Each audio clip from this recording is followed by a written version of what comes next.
दिल्ली से 1 रुपया निकलेगा, कोलकाता से 1 रुपया निकलेगा, तो उस रुपये के 100 पैसे लोगों के पास पहुंचेंगे। जन कल्याण की हर योजना को बंगाल में और तेजी से आगे बढ़ाया जाएगा। पुलिस सिर्फ अपना काम करेगी और प्रशासन सिर्फ अपना काम करेगी। आपके जीवन पर तोलाबाज और सिंडिकेट वालों ने जो दबाव डाला है, बीजेपी सरकार आते ही वो हट जाएगा। केंद्र की बीजेपी सरकार, बंगाल की बीजेपी सरकार डबल इंजन की शक्ति के साथ बंगाल के विकास के लिए डबल मेहनत करेगी। बंगाल का भला चाहने वाले हर किसी को हम साथ लेंगे, सबका मार्गदर्शन लेंगे। हम पूरी ईमानदारी से मेहनत करेंगे। जिस बंगाल की बीजेपी के जन्म में बहुत बड़ी भूमिका है, उस बंगाल की जितनी सेवा बीजेपी करे उतना कम होगी। आपकी एक एक आवश्यकता, आपकी एक एक जरूरत को ध्यान में रखते हुए भारतीय जनता पार्टी की सरकार काम करेगी। नीतियां बनाई जाएगी, उन्हें तेजी से लागू किया जाएगा। साथियों, 10 साल तक दीदी की दुर्नीति रही है, विभोग तो करो, राज करो, यानी बांटो और राज करो। बीजेपी का मंत्र है जुग तो करो, सेवा करो, यानी जोड़ो और सेवा करो की भावना से काम करेगी। बीजेपी का मंत्र है सकलेर साथ, सकलेर विकास, सकलेर विस्तार, यानी सबका साथ, सबका विकास, सबका विश्वास। टीएमसी का मार्ग रहा है मां को सताओ, माटी को लूटो, मानुष का रक्त बहाओ। भाई और बहनों, कुछ बिहार में 2 दिन पहले जिन लोगों की मृत्यु हुई, वो भी किसी मां के ही बेटे थे।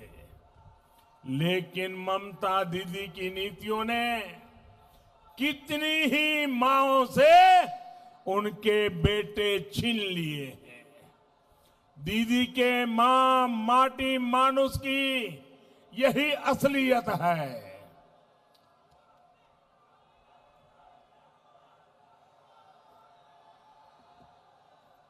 साथियों, इसी चुनाव के दौरान हमने शोमा मजमूदार जी को भी खोया है।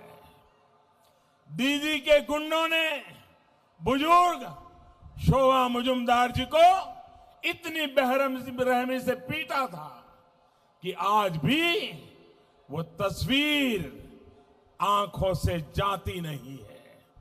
आप किसी मां के सम्मान की बात, दीदी किस मां के सम्मान की बात करती थी?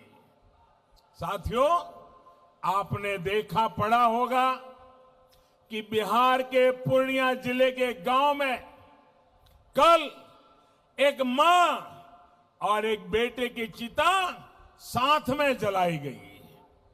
बहुत हृदय विदारक दृश्य था। मां की मृत्यु अपने बेटे की हत्या के सदमे से हुई थी। कौन था वीर जवान?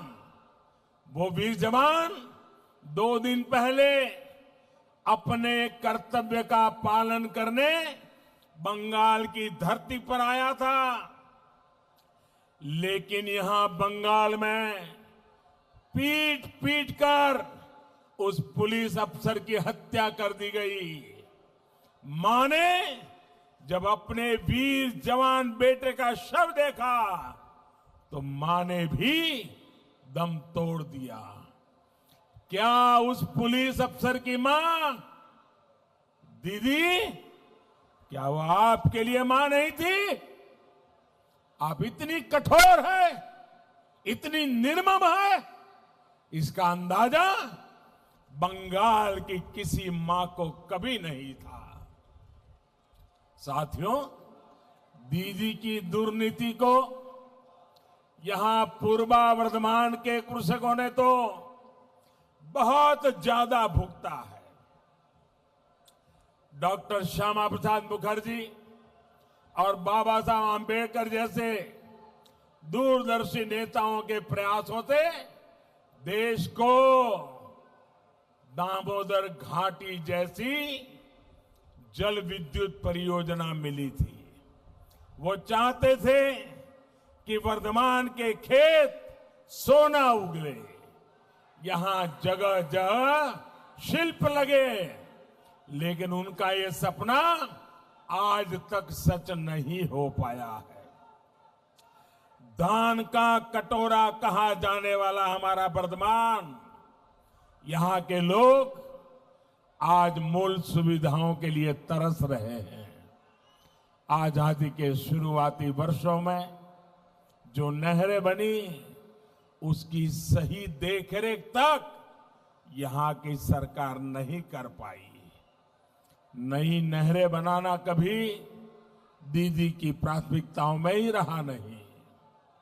धान पैदा करने वाले किसान हो या आलू कृषक, यहां हर कोई बेहाल है। ना सिंचाई की सही सुविधा है, न पर्याप्त मंडियां है, न स्टोरेज की सुविधा है और न उपज का उचित दाम मिल पा रहा है। आजकल आलू का सीजन है तो स्थिति और भी बिगड़ रही है। बंगाल में कृषक खेतों में परेशान है। सिर्फ और सिर्फ दीदी का सिंडिकेट यहां खेती से कमा रहा है, कोल्ड स्टोरेज पर एकाधिकार से कमा रहा है। बंगाल में बीजेपी सरकार बनने के बाद ये सभी हालत, मैं आपको वादा करता हूं भाइयों बहनों, ये परिस्थिति सुधारी जाएगी। गरीब किसान को भी कोल्ड स्टोरेज की सुविधा मिले, फूड पार्क की सुविधा मिले, ये सुनिश्चित किया जाएगा। बंगाल में बीजेपी सरकार बनने के बाद यहां के मेरे किसान भाइयों बहनों को फसल बीमा योजना का ज्यादा लाभ मिलेगा। बंगाल में बीजेपी सरकार बनने के बाद यहां सिंचाई परियोजनाओं में और तेजी लाई जाएगी। नहरों की क्षमता बढ़ाने का काम तेज किया जाएगा। किसानों को सोलर पंप, सौर पंप देने वाली कुसुम योजना हो, किसान क्रेडिट कार्ड योजना हो, ऐसी हर स्कीम बंगाल की डबल इंजन वाली सरकार 2 गुनी शक्ति से लागू करेगी। साथियों, किसानों से दीदी की दुश्मनी का सबसे बड़ा उदाहरण है पीएम किसान सम्मान निधि पर बंगाल में रोक। दीदी, ओ दीदी, जरा ये तो बताओ, आपको किसानों से क्या दुश्मनी है? चलो मोदी से दुश्मनी मान ली, किसानों से क्या दुश्मनी है? अरे बंगाल के हर किसान के बैंक खाते में अगर मोदी सरकार सीधे पैसे जमा कराना चाहती है तो आपको तकलीफ क्या है? आपने ऐसा क्यों किया दीदी? आपके कितने ही छोटे बड़े काम भाइयों बहनों कोरोना काल में इस पैसे से हो जाते हैं। अब बंगाल में 2 मई दीदी गई, जैसे ही दीदी की सरकार जाएगी, प्रधानमंत्री किसान सम्मान योजना को तुरंत लागू किया जाएगा। पहली ही कैबिनेट में बंगाल की बीजेपी सरकार इस पर फैसला लेगी। और दीदी ने बंगाल के हर किसान का जो 18,000 टका रोका है, कितना? 18,000 कितना? जरा जोर से बताइए, कितना कितना रोका है? 18,000 टका जो किसान के खाते में जाना चाहिए था। मैं आपको वादा करता हूं, किसान के खाते में 18,000 टका जमा कर दिया जाएगा। साथियों, दीदी की दुर्नीति ने सिर्फ कृषक के हितों से ही नहीं, बल्कि यहां के हर परिवार की सुविधा और स्वास्थ्य से भी खिलवाड़ किया है। देश आज बिजली के उत्पादन में सरप्लस है, लेकिन यहां बिजली की नियमित सप्लाई तक नहीं मिल पा रही है। यहां के बच्चों की, हमारी माताओं, बहनों, बेटियों की इस परेशानी की दीदी को परवाह ही नहीं है। यहां के हमारे गरीब भाई बहन आर्सेनिक वाला जहरीला पानी पीने को मजबूर है, लेकिन इससे भी दीदी को कोई मतलब नहीं है। 10 साल दीदी ने गरीबी के लिए जो दिखावा किया है, वो अब देश के सामने आ रहा है। मैं वर्धमान की इतनी बड़ी में तादाद में आई हुई बहनों को, बेटियों को और पूरे इस क्षेत्र के बहनों बेटियों से एक बात कहना चाहता हूं।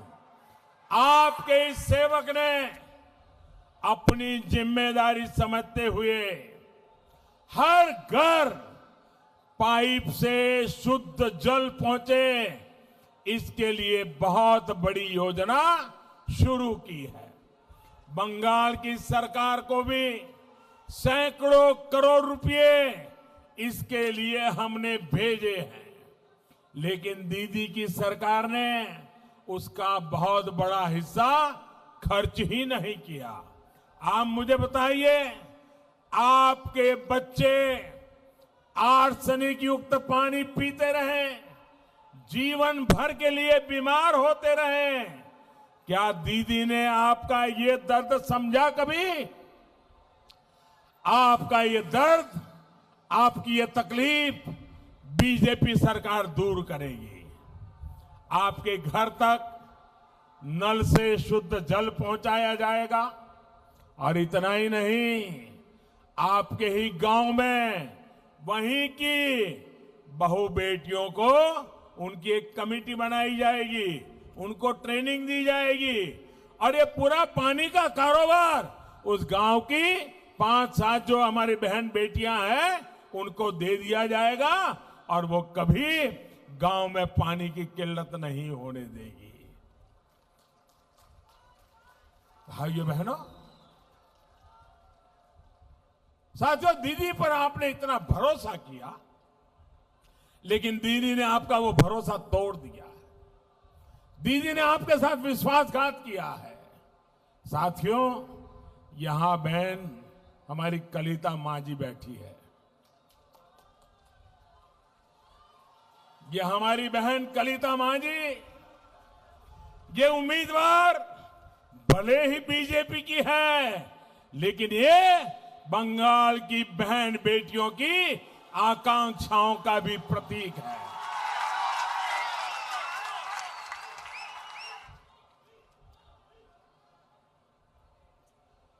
पश्चिम बंगाल की बेटियां, चाहे वो किसी भी समाज से, किसी भी मत मजहब से आती हो, वो अपने सपने पूरा करना चाहती है। इसके लिए सुरक्षा का माहौल चाहिए, बेहतर शिक्षा चाहिए, शिल्प चाहिए। ये सब कुछ बीजेपी की संवेदनशील सरकार ही दे सकती है। भाइयों और बहनों, डबल इंजन की सरकार, डबल स्पीड के साथ डबल विकास करने वाली सरकार है। पूर्वी डेडिकेटेड फ्रेट कॉरिडोर इसका एक बहुत बड़ा उदाहरण है। ये फ्रेट कॉरिडोर जब पूरा हो जाएगा तो इस पूरे क्षेत्र में शिल्प के, चाकरी के बिजनेस के अनेक अवसर तैयार होंगे। इसका एक बहुत बड़ा सेक्शन पूरा हो चुका है और डबल इंजन सरकार बनने के बाद पश्चिम बंगाल वाले हिस्से को भी तेज गति से पूरा किया जाएगा। यहां हर तरह से कनेक्टिविटी बढ़े, गांव गांव तक अच्छी सड़कें पहुंचे, इसके लिए बंगाल की बीजेपी सरकार दिन रात काम करेगी। यही नहीं, इस क्षेत्र में नदियों के ऊपर कनेक्टिविटी की जो समस्या है उसको लेकर भी पूरी गंभीरता से काम किया जाएगा। यहां टीएमसी नेताओं और प्रशासन की मिली भगत की वजह से नदियों के पास बालू माफिया सक्रिय है। बीजेपी सरकार इस अवैध बालू खनन पर रोक लगाएगी, इस क्षेत्र को बालू माफियाओं के कहर से बचाएगी। साथियों, बंगाल के विकास के लिए भय मुक्त होकर आप सभी को कमल छाप पर बटन दबाना है। भाइयों बहनों, बांग्ला नववर्ष में बीजेपी भारी बहुमत से सरकार बनाए, ये हम सबको सुनिश्चित करना है। भाइयों बहनों, कल से नवरात्रि भी शुरू होने जा रही है। मैं आप सभी को बहुत बहुत शुभकामनाएं देता हूं। मां काली, मां दुर्गा के आशीर्वाद से आप सभी की हर कामना पूरी होगी।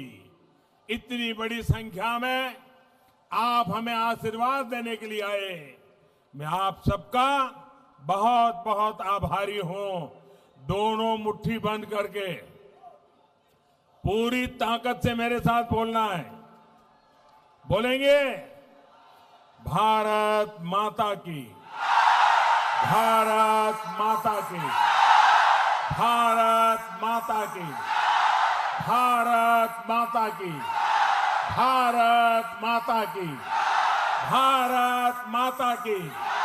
वंदे वंदे वंदे वंदे वंदे वंदे वंदे वंदे वंदे वंदे वंदे। बहुत बहुत धन्यवाद।